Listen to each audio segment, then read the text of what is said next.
আজকে একটা সমাজ, এমন একটা সমাজ এই বিগত 15-16 বছরে ফ্যাসিস্ট আওয়ামী লীগ তৈরি করে এগিয়ে গেছে, যে সমাজটার তার সমস্ত যে এথিক্স, সেই এথিক্সকে হারিয়ে ফেলছে।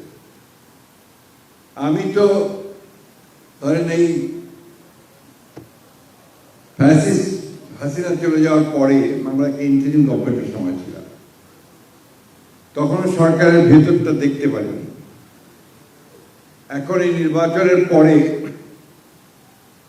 সরকারে এসে সরকারের ভেতরে যত ঢুকছি আমি আতঙ্কিত হচ্ছি যে আমরা কিভাবে এই রাষ্ট্র কাঠামোটাকে এই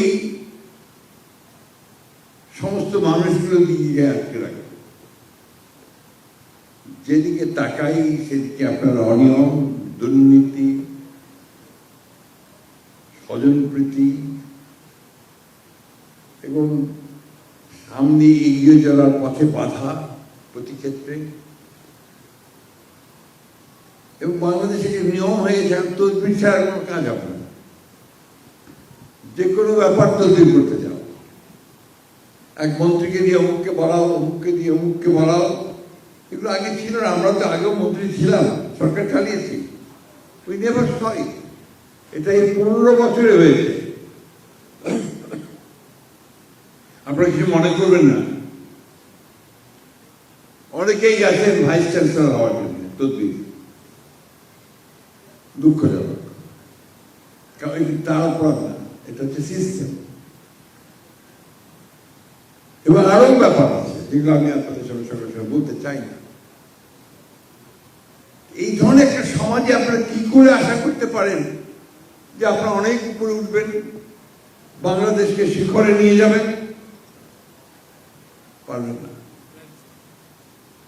মেরিটোক্রেসি ছাড়া, মেধা ছাড়া, সততা ছাড়া, বুদ্ধিমত্তা ছাড়া, পরিশ্রম ছাড়া কখনো এইগুলো যায় না। তা আপনারাও নিশ্চয়ই আমার সঙ্গে একমত হবেন, কারণ সবাই শিক্ষক আছেন, পণ্ডিত আছেন, পিএইচডি করা আছেন সবাই। এই দিকটা আপনারা খেয়াল রাখবেন। জিয়া পরিষদ শুধু একটা সংগঠন না, এবং এটা বিএনপির কোনো অঙ্গ সংগঠন নয়, কিন্তু প্রেসিডেন্ট শহীদ জিয়াউর রহমানের তার যে বর্ণাঢ্য জীবন, তার আদর্শ, তার যে অলৌকিক, আমি বলি, ক্ষমতা ছিল অতি অল্প সময়ের মধ্যে দেশকে এগিয়ে নিয়ে যাওয়ার, এই সবগুলো মিলিয়ে তাকে তার জীবনটাকে কেন্দ্র করে এই পরিষদকে গঠন করা। এবং এর মূল উদ্দেশ্যে বহুবার আমি বলেছি আমাদের জিয়া পরিষদের ভাইদেরকে, নেতাদের যারা এটাকে পরিচালনা করেন, আমি তাদেরকে নেতা হিসেবে আপনার সম্বোধন করতে চাই না, আমি তাদেরকে সম্বোধন করতে চাই জিয়া পরিষদের কর্মকর্তা হিসেবে, চিহ্নিত করতে চাই জিয়া পরিষদের গবেষক হিসেবে। এই জিনিসগুলো মাথার মধ্যে আনতে হবে। বহুবার বলেছি, কবির মুরাদ ভাই যখন বেঁচে ছিলেন তখন তাকেও বলেছি, উনি আরেকজন মানুষ ছিলেন যিনি জিয়া পরিষদ ছিলেন তার প্রাণ, হৃদয়, তিনি এটা নিয়ে কাজ করে বেরিয়েছেন, ছুটে বেরিয়েছেন সব জায়গায়। কিন্তু আমি খুব কষ্ট পাই যখন শুনি যে সবখানে জিয়া পরিষদের দোকান খুলছে। Most unwanted. আমি বলেছি প্রেসিডেন্ট, আমাদের ভারপ্রাপ্ত চেয়ারম্যান সাহেবকে এবং সম্পাদক সাহেবকে, মহাসচিবকে, দয়া করে জিয়া পরিষদের দোকান খুলবেন না। এর দোকান দরকার নেই আমাদের। আমাদের দরকার শ্রেষ্ঠ মানুষগুলোকে, আমাদের দরকার গবেষকদেরকে, আমাদের দরকার ভালো মানুষদেরকে, যারা পথ দেখাবে, পথ পরিচালনা করবে। বিএনপির তো অনেক অঙ্গ সংগঠন আছে, ছাত্র দল আছে, যুব দল আছে, স্বেচ্ছাসেবক দল আছে, মহিলা দল আছে, শ্রমিক দল আছে, তাঁতি দল আছে, সব আছে। ওখানে আমার আরেকটা অঙ্গ সংগঠন দরকার নাই। আমার দরকার জিয়াউর রহমানের উপরে গবেষণা করে জিয়াউর রহমানের জীবনীটাকে কিভাবে আমরা আমাদের জীবনে কাজে লাগাতে পারি, রাষ্ট্রের কাজে লাগাতে পারি, সমাজে কাজে লাগাতে পারি, সেই কাজগুলো আমাদের করা দরকার। কয়েকটা বই তারা করেছেন, আমার চাপের মধ্যে পড়ে কয়েকটা কাজ করেছেন, আমি দেখেছি 7-8টা বই করেছেন।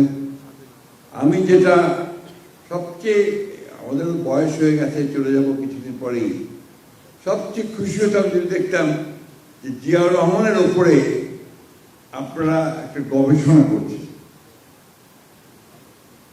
এবং এটা এমন একটা গবেষণা লব্ধ একটা পত্রিকা হবে, বই হবে, পত্রিকা তো বই হবে, যেটা জিয়া রহমানকে সারা বিশ্বে পরিচিত করবে। এটা আমাদের জন্য দরকার। আমার কাছে মনে হয়, আমি একটা মাত্র বই দেখেছি যে বইটা আমার কাছে মনে হয়েছে যে কিছুটা রিসার্চ বুক, জিয়া রহমানকে ওইভাবে সামনে নিয়ে এসছে। এটা হচ্ছে যে মাহফুজুল্লাহ প্রেসিডেন্ট জিয়া, তার